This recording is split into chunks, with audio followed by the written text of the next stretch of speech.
So the next two are going to be for the city of Crown Point. I'm going to leave it to them how they want to handle, if they want to do how they want to do the Silverhawk first or Sauerman Woods. But in either case, I know they're represented. I believe I saw the mayor here. He may not be. There he is.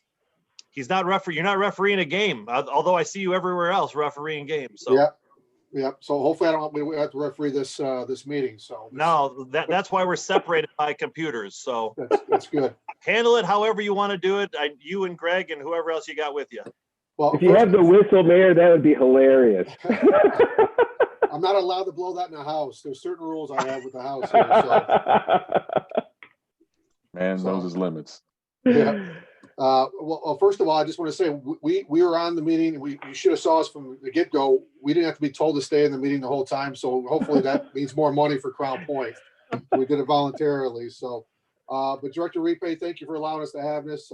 Chairman Banker, thank you. And Commissioners, thank you for your dedication.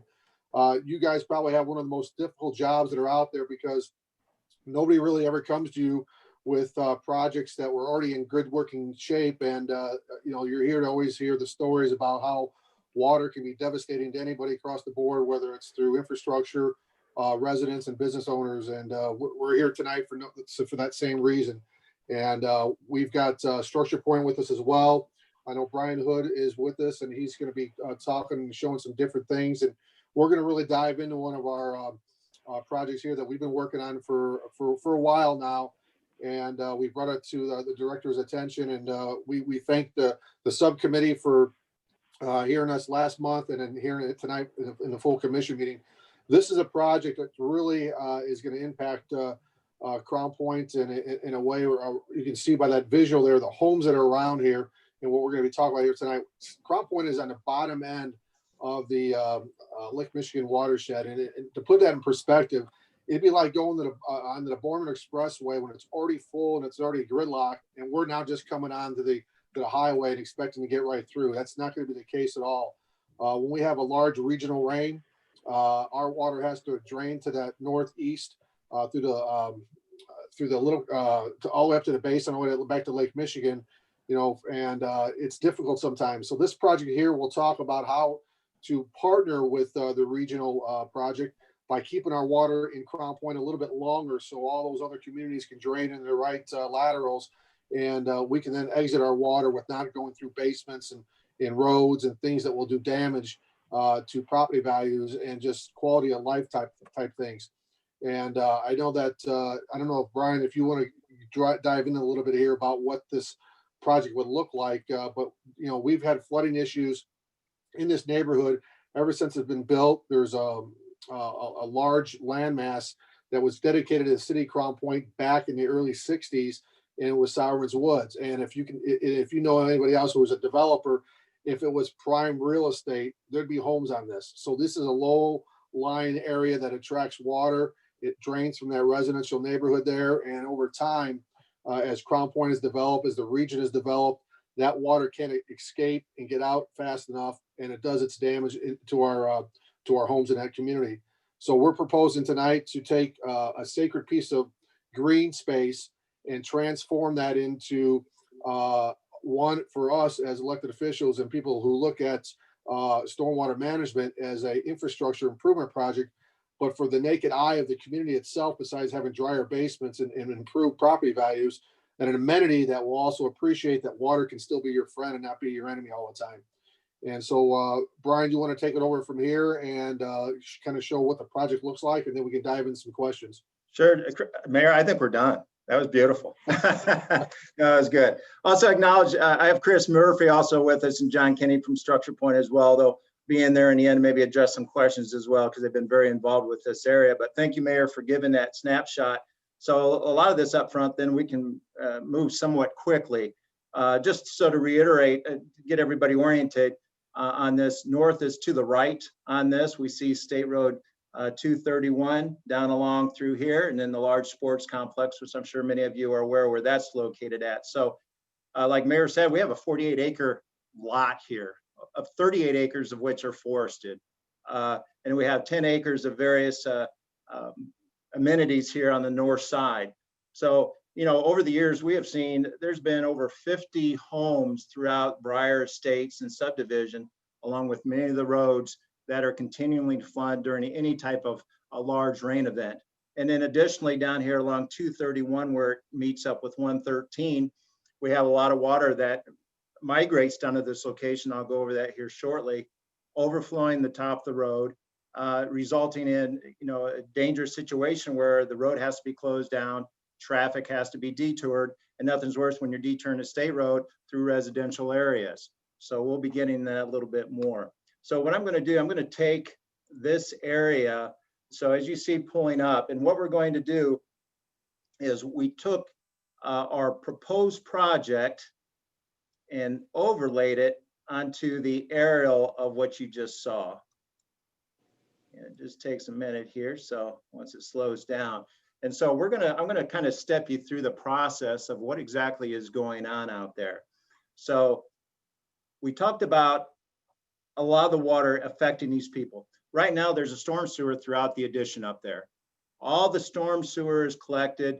It comes down through the street through here on the southwest side via a 36 into 42-inch storm sewer.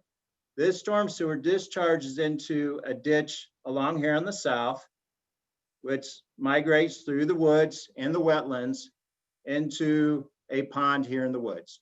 Now, there is no designated outfall for this amount of water coming in here or this pond.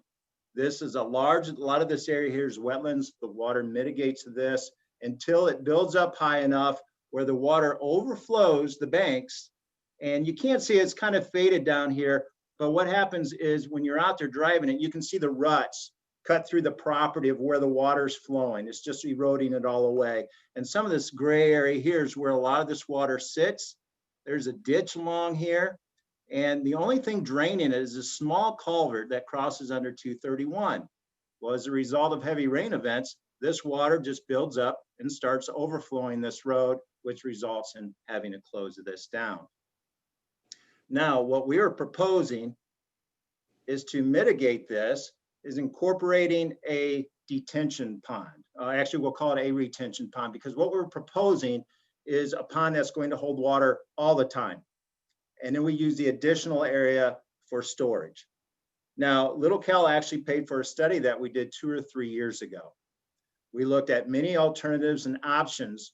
What is the best way to detain this water? What can we do to minimize the impact of this stormwater given the Beaver Dam ditch, which is located down here on the east side of 231. So one of the first options and what we mentioned before is we have this pond that's currently out in the woods. One of the options is, well, why can't we take what's currently out there and expand that and make a large detention area there, since it's already a wetland, right? We already got stormwater there. And so we looked at those options. We looked at a lot of different options. We looked at the pros and cons, the construction, the ongoing maintenance, and the cost. And what we're going to show here is what we chose based on cost, maintenance, and all the factors, everything that was checked off. This was the best approach. And I'm going to explain why. First of all, by constructing anything in this wooded area, we have to mitigate wetlands. Now, our environmental engineers worked with the permitting agencies on this and what's going to be included. Now, during the study, we looked at a fee to mitigate this area around almost up to $500,000. But what it didn't look at was some of even the constructability of that. Because by constructing something there, you're already taking away some detention that's naturally occurring in those areas, okay? And also, since this whole area is low-lying, we actually have to create a much larger area to detain the same amount of water, because the area here on the south is so much lower in elevation than it is here on the north. On the north side, we can discharge the water into this detention area, but since it's deeper, the sides are naturally high enough that they detain the water, versus if we put it on the south side, we have to create a berm around this whole thing to hold it. And then you have the clearing cost associated with it. So we have a lot of costs that we looked at, and ultimately, this is what we came up with. We're impacting about 2.1 acres of the woods. The rest of it, we're incorporating within the existing field that's used for various sports activities that's out there. Now, this pond is going to be approximately 4.1 acres in size. Now, this has been sized to accommodate a 100-year storm event. So everything's detained. At that point, nothing's going to the beaver dam ditch. We're holding it all. Now, this level, which is this blue line here, is maintained by a discharge pipe here on the northeast side. So that water is always maintained at that elevation. Once that pipe can no longer keep up with the normal storm events, that pond will start filling up. If it fills up to the point of 100 years, say we got a freaky 300-year storm event, then what happens is we'll have an emergency overflow down here, which will just simply overflow through a controlled state back into the ditch where it's always going anyhow. Okay, let's see where I'm at. Okay, so some of these other minis I want to talk about. We have a forebay here. This is where the water is going to be discharged. It's going to allow water to settle out, silts, floatables, anything that's coming off the streets is going to be caught in this forebay on the south side, which then overflows into the pond. Now, we talked about some of the amenities due to the large size of this pond. And if you notice the shape of it, we've tried to get away from an industrial look, and just instead of a square type of retention, we want to create something, because right now this is an area that a lot of people come out here. There's a lot of amenities. Parks out here. This is always utilized. Every time I'm out here, there's people out here using this park. So we're trying to create something that looks a little bit more natural. So when they go out there, you're going to see something that looks more like a natural lake. Now, it doesn't mean it's going to cost any more to develop it, because basically we're digging and creating the same amount of volume. We're not creating any less or more by going with this type of layout. Up here on the north, again, we incorporate in amenities. A lot of things are going to be impacted when we incorporate this larger pond. We have about 114 parking areas here. We're going to incorporate additional up to 78 parking spots, and other amenities are being impacted, and we're looking at incorporating any other amenities that will offset those that are impacted. One of the things we're doing is up here, there's a lot of storm drainage that naturally, is picked up by a storm sewer that brings it along South Street and through the neighborhood where it discharges here on the south.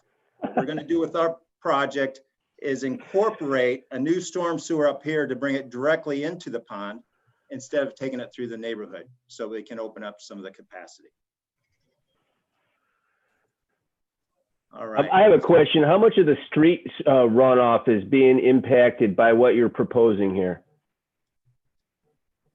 Well, we have a total of about 140 acres of land. If you're looking for amount, are you looking at like an acreage or of impervious area? No, I'm just looking about water rolling downhill. How much of the streets are getting, are going to be impacted by the new project to the point where it's going to take some of the runoff just from the streets and all the other non-pervious surfaces around this area?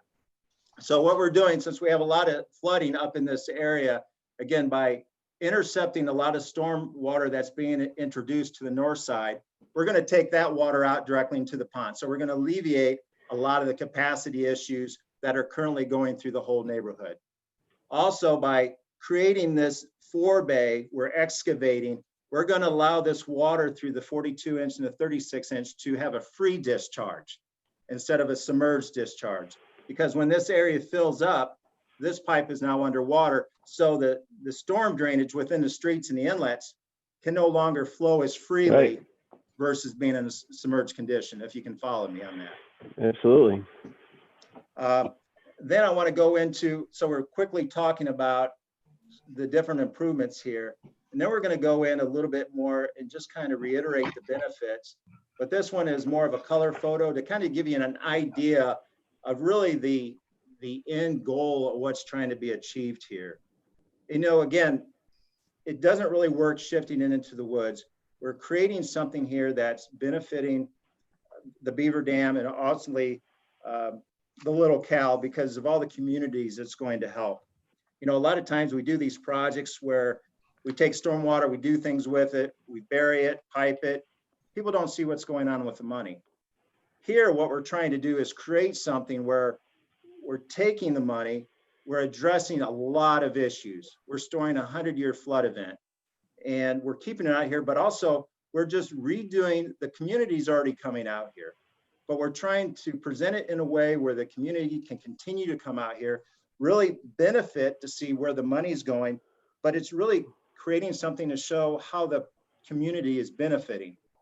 Because we're taking something that people hate, the flooding water and the street flooding, and then we're using it to the benefit of the entire community. And we really see this as the people are going to continue to come out here, continue to use amenities.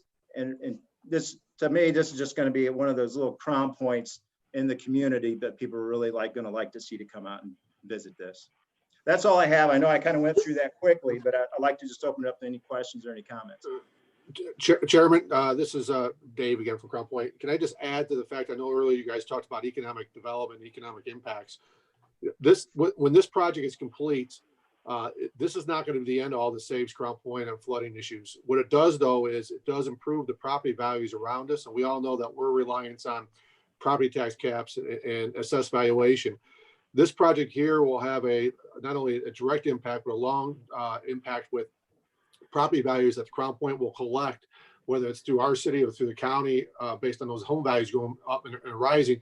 Then Crown Point can take its own local money. The county will have more dollars coming through, and our property values will be stronger, so we can do some of the more other works throughout the city that's directly impacting flooding that contributes to the locale as well.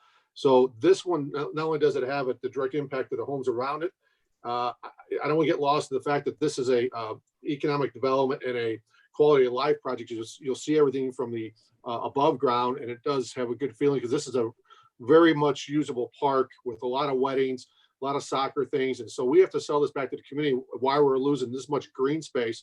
But when you come back out here and you see the full effect of the stormwater management, but see the effect of a quality of a life with fishing and paddle boats and stuff like that, we've taken a negative and turned it into a positive, which will raise property values, which contribute into the other funds and buckets, so to say, that will help fund us for the other projects down the line. Yes, sir. Any other questions from the commissioners as it relates to this? Just one, I think it was Brian. If you could go back to the first slide and just manually with your finger or hand, draw the pond in that little kind of kidney shape on that picture real quick. Okay, I'll tell you what, I don't know if this helps, and we can do that because this should show everything that kidney one. So you see the kidney here? I got my thing blown up. Hold on a second. I'm gonna zoom out here a little bit. So you see the kidney that you just talked about, the existing drive that's out there. So now this trail here is going along around this pond, and basically what that's doing is creating access from the neighborhood since we cut it off over to the amenities. But the blue line will be the normal water elevation. You see that here? Yeah. And then this is the kidney that you were talking about here. Yeah. All right. And can you just pull up the first sheet again real quick? Okay. Interesting. Yeah, okay. Thank you. Yep, you're welcome. And Brian, if you leave that screen on there where 231 is, right off where that L-shaped comes in, we've also got partnership. Yeah, we also have partnerships with NDOT and doing a road improvement project right there, improvement project for a roundabout that also have stormwater management that's included with this. So as this project becomes real on the Sauerman Woods project, we've already got collectors and improvements to the areas of that ditch line that Brian brought up earlier. So this is just, again, it just starts to sprawl off and connect to all those other improvements taking place in that neighborhood. I mean, that's interesting, Mayor. I mean, are you saying that project's already been approved? Because we're a big fan of trying to, collectively utilize different sources of money, and let's only dig up parts of the region once instead of 3 or 4 or 5 times like it's historically been happening. Yeah, I believe, Brian, if you can correct me, if or other guys from Structure Point around here, I believe 2024 is the NDOT federal project that is going to be in place for the roundabout at that location. Yeah. This is Chris Murphy with Structure Point, Mayor. You're correct. that'll improve the intersection right there at 231. Can you scroll that, Brian? That intersection with a roundabout that will improve the safety at that location, which is why we're pursuing the improvements to the storm drainage system through that intersection area now, so that when we do come through with the intersection improvement construction, we can incorporate those stormwater improvements into the intersection improvement to provide a overall benefit for the community. Is this that where that I think is a BMV? Is that the BMV to the just to the right there? Is that where that is? Here? Yeah. No, to other direction there, I think is where the BMV is. Right in, yeah. I know there's a crazy intersection in there. Okay. Right. Yeah, that's that roundabout is much needed for that location at that because your line of sight is very difficult in some parts of that. And then at night that road will overcome a heavy rain and will flood that entire intersection out. Okay, folks, any other questions for the mayor and the team as it relates to this one? And I can't see everybody, so I'll talk. Mayor, I mean, while you have your team on here and we have this audience, we've talked quite a bit about, Crown Point and all of the growth happening down there and how much of that water is getting punched under I-65 through the Beaver Dam culverts. So that impact will always have a major place in the discussions that we have. And we're also looking at the east side of I-65 where all the farm fields are over there to hold some water too, because as you explained earlier, all the water from Crown Point is going into downtown Hobart and into Lake Station. So the best that we can do is to manage it all the way through the process. And we're also concerned about White Hawk and things, as the surveyor and the commissioner, or the Lake County commissioner said earlier, about the water that's coming from the gates of St. John through White Hawk, which also goes through the Beaver Dam culverts under I-65. So all of those things factor into the big picture of as we try to do strategic plans to make sense of how to spend the money that we have from the taxpayers in an efficient and effective manner. I couldn't put it better than that, Chairman. We always talk about people in Crown Point that we don't necessarily have to fix things in front of your home. As long as we're fixing things that are contributing water to your area, you'll see them direct impact. So these are the partnerships of these other communities, such as St. John and Crown Point. If we do things better in our area to hold the water and not have direct impact, you'll see improvements to the communities that are downstream to the Little Cal. Absolutely. All right, gentlemen, anything else for these fine, folks taking some time? Yes, Mr. Chairman, I have some questions. Yes, sir. And first off, to the city of Crown Point, I commend you guys. It's been outstanding to see the improvement in your community over the 55 years I've been old enough to observe it. And I commend you for all the improvements you have made and the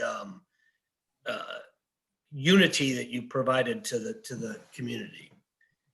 But with regards to your project, you're asking for a huge amount of money, more than we have earmarked for anything outside the, our initial charter. You mentioned about early in the conversation about building a berm, and you decided that wasn't in your best overall scope of the project to do that, but yet you've got $1 million to haul away spoils. Would there be any benefit to raising the elevation around the pond with some of those excavated spoils and being able to build up additional storage if possible? One look at the storage that we had on that was to actually maybe utilize that on the northern side to spread some of the spoil to create a more modest drainage from the north back into the proposed pond. Now, I think you're referring to into the woods about how to use some of the spoils if we constructed something into the wooded area, correct, in the wetlands? Well, yeah, I just noticed that on your budget, you've got $1,050,000 for hauling, and I don't know, you said 7,000, I think, cubic yards. I didn't know if there was a way to reduce that anticipated cost by limiting what you have to haul off site. I mean, if you add the amenities that you're after as far as asphalt replacement, curbs and gutters, parking improvements, the infrastructure in your courts and restrooms, and the administrative costs, you're about $1.7 million. You add that hauling, you're at 2.7. And it seems like, you know, you're down to a much smaller percentage that truly relates to water management and flood control. I mean, I'll buy the $1 million worth of hauling, but is it necessary?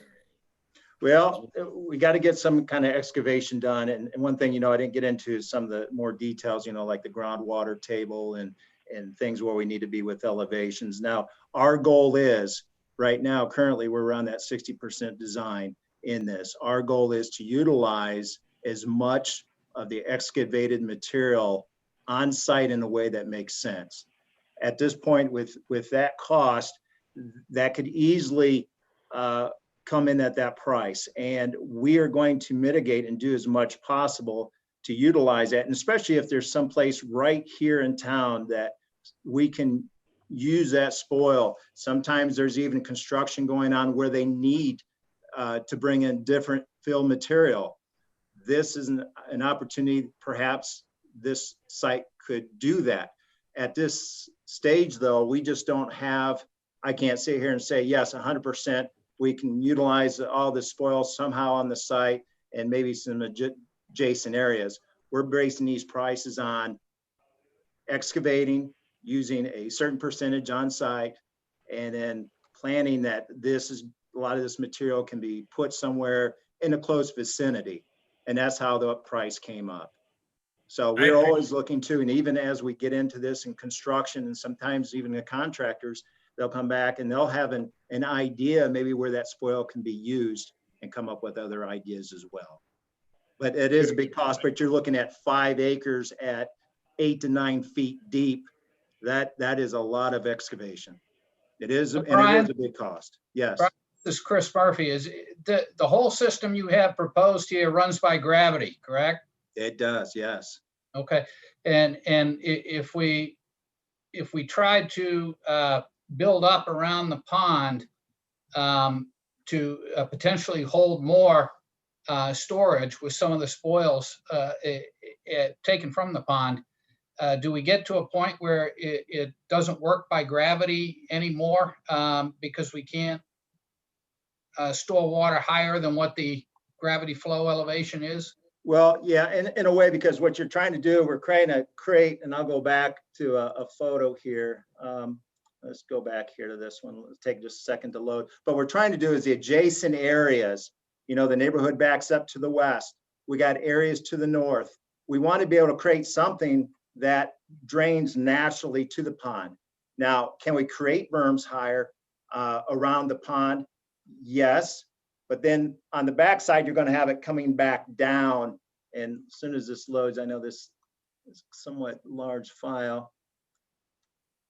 But these areas, for instance, the homes here on the west, not everything flows there, some out to the road. But what we want is all these areas here where it's continually flowing, we want to be able to have it flow to the pond.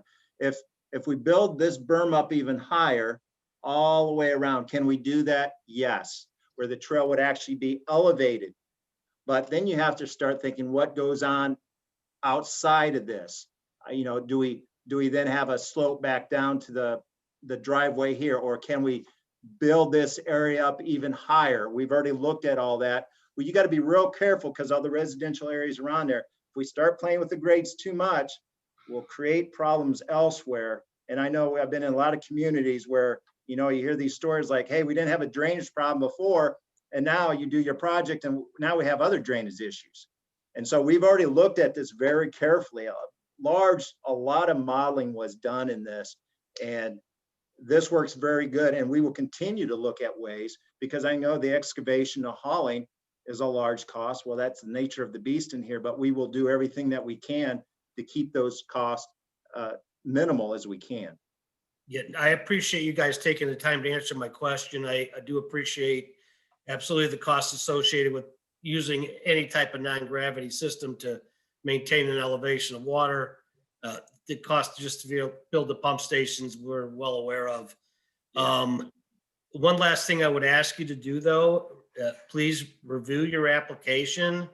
It appears to me that there are a number of line items that were not fully answered.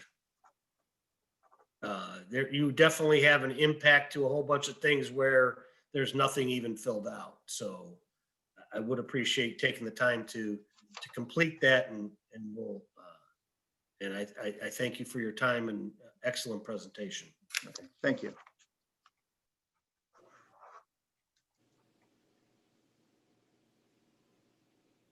Any other questions? I can't see anybody because I'm still looking at the pond, the new fishing pond, which is going to be stocked with all kind of, great things. Absolutely. Okay, great. Thank you, Mayor. Thank you, folks. Appreciate it.